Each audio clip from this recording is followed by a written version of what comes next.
کو یہ بیان کیا ہے کہ لیڈر وہ ہوتا ہے جو انصاف قائم کرے۔ تو اسی لحاظ سے ان کی جماعت، جو سیاسی جماعت ہے، اس کا نام بھی تحریک انصاف ہے۔ تو احباب، یقیناً یہ لیڈر میں جو وصف ہوتا ہے اور لیڈرشپ ہوتی ہے، یہ اس میں وصف پایا جاتا ہے کہ لیڈر انصاف قائم کرتا ہے، اور لیڈر سچ بولتا ہے، لیڈر بے باک ہوتا ہے، لیڈر ڈرتا نہیں ہے، لیڈر موٹیویشنل ہوتا ہے۔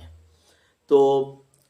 یہی پہلا جو وصف بقول عمران خان صاحب کے انہوں نے کیا کہ لیڈر انصاف قائم کرتا ہے۔ آپ احباب کے سامنے کچھ چیزیں رکھنا چاہ رہا ہوں۔ سب سے پہلے عمران خان صاحب جب وزیر اعظم نہیں تھے، وزیر اعظم بننے سے پہلے جب وہ اپنی اس تحریک کو اٹھا رہے تھے اور ایک نئے پاکستان کا نعرہ لگا رہے تھے، تو اور وزیر اعظم کی کرسی کے بالکل قریب پہنچ چکے تھے، تو اس وقت انہوں نے ایک سانحہ کو بنیاد بنایا تھا اور اس کا انصاف مہیا کرنے کا ایک عندیہ دیا تھا، اور لوگوں کو اور پوری قوم کو، بالخصوص اس سانحہ کے جو متاثرین تھے، ان کو یقین دہانی کروائی تھی کہ میں 1 یا 2 ماہ کے اندر اندر سب سے پہلے اس سانحہ کا انصاف دلاؤں گا۔ اور اس بنیاد پر ان کو لوگوں نے سپورٹ کیا، بہت زیادہ سپورٹ ہوئی، اور جو سانحہ کے متاثرین ہیں وہ بھی ایک بہت بڑی جماعت ہے، اور وہ سانحہ ماڈل ٹاؤن ہے، اور وہ جماعت تحریک منہاج القرآن ہے۔ تحریک منہاج القرآن، پاکستان عوامی تحریک، ڈاکٹر طاہر القادری کے تمام تر فالورز نے سانحہ ماڈل ٹاؤن ایک ہی ایجنڈے پر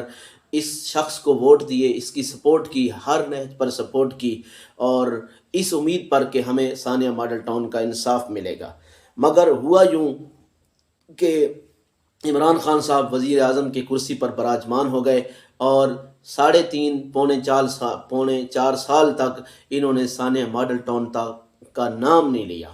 اور آج تک قوم کو نہیں بتایا کہ وہ سانحہ ماڈل ٹاؤن پر خاموش کیوں رہے، جو روزانہ کی بنیاد پر الیکشن کمپینز میں اعلان کرتے تھے اور سانحہ ماڈل ٹاؤن کے انصاف کی بات کرتے تھے، جب ہی براجمان ہوئے اقتدار پر تو سانحہ ماڈل ٹاؤن بھول گیا ان کو۔ تو یہ انصاف لیڈر کے اندر یہ ہے، اور قرآن بھی کہتا ہے کہ سب سے پہلے اہل اقتدار کے لیے یہ ہے کہ وہ انصاف قائم کریں۔ جب یہ شخص اقتدار پر آیا تو اس نے انصاف کی دھجیاں اڑائیں، اور جو نون لیگ کے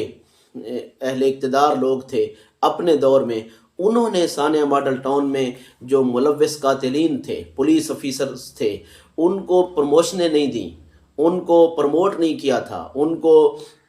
میڈلز نہیں دیے تھے، مگر جو ہی عمران خان صاحب کی حکومت آئی، اس شخص نے سانحہ ماڈل ٹاؤن کے جو لوگ تھے، یعنی قتل کرنے والے، ان قاتلوں کو پروموشنیں بھی دیں، ان کو عہدے بھی دیے، اور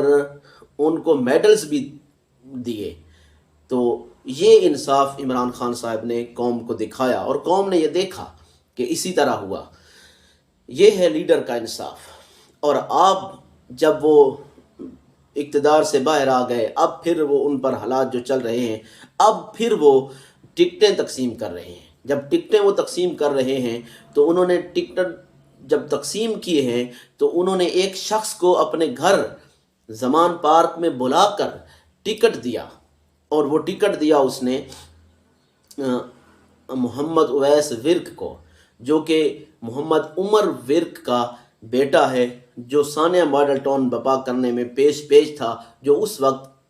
SSP تھا، جو کہ آپریشنز کا ایک ماسٹر مائنڈ ہوتا ہے۔ تو اس نے یہ سارا، یعنی کہ ماسٹر مائنڈ تھا اس کا، اور پولیس نے اس کے خلاف خود بیان بھی جاری کیے تھے، اور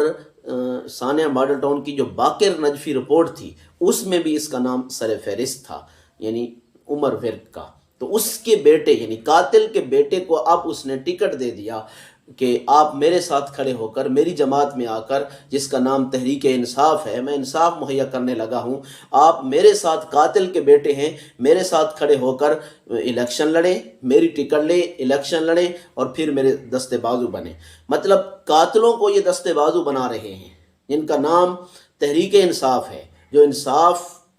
کا اعلان کرتے ہیں، جو انصاف کے دعوے دار ہیں، انصاف مہیا کرنے کے، اور پھر ریاست مدینہ کے دعوے دار ہیں، تو پھر آپ بتائیں جو شخص ٹکٹ تقسیم کرتے وقت بھی انصاف کا ترازو اپنے سامنے نہیں رکھتا، جو ٹکٹ تقسیم کرتے ہوئے بھی انصاف قائم نہیں کر سکتا، قاتلوں کو دے رہا ہے ٹکٹیں، تو آپ خود بتائیں جب وہ پھر اقتدار پر آئے گا تو وہ کیسا انصاف کرے گا؟ وہ تو قاتلوں کو اپنے ساتھ کھڑا کر رہا ہے۔ اب لوگ کہتے ہیں کہ باپ کی سزا بیٹے کو کیوں دی جا رہی ہے؟ تو میں بتانا چاہتا ہوں کہ یہ جو بیٹا ہے، کیا اس نے اپنے باپ عمر ورک سے علیحدگی کا اعلان کیا، لا تعلقی کا اعلان کیا؟ ثانیہ ماڈل ٹاؤن کے اندر جو اس نے دہشت گردی بپا کی تھی اور قتل و غارت کی تھی، کیا اس کے بیٹے اویس ورک نے اپنے باپ کو اس حوالے سے جھنجھوڑا؟ آج بھی وہ بیٹا ہے اس کا اور اپنے باپ کے ساتھ کھڑا ہے۔ تو میں بتانا یہ چاہتا ہوں کہ یہ اس طرح کا انصاف عمران خان صاحب قوم کو دینا چاہ رہے ہیں۔ تو جب اب یہ ٹکٹیں تقسیم کرتے ہوئے بھی قاتلوں کو اپنے ساتھ کھڑا کر رہے ہیں اور ثانیہ ماڈل ٹاؤن کے قاتلوں کو اپنے ساتھ کھڑا کر رہے ہیں، اور ڈاکٹر طاہر القادری کے اور تحریک منہاج القرآن کے فالورز نے ہر سطح پر، ہر اینگل سے اس کا ساتھ دیا ہے، اور یہ الٹا انہی کو دبانا چاہ رہا ہے اور ثانیہ ماڈل ٹاؤن کے قاتلوں کو ٹکٹیں دے کر اپنے ساتھ کھڑا کر رہا ہے۔ تو کیسے اس سے امید کی جائے ریاست مدینہ کی؟ کیسے اس سے امید رکھی جائے انصاف کی؟ کیسے اس سے کوئی بہتری کی اور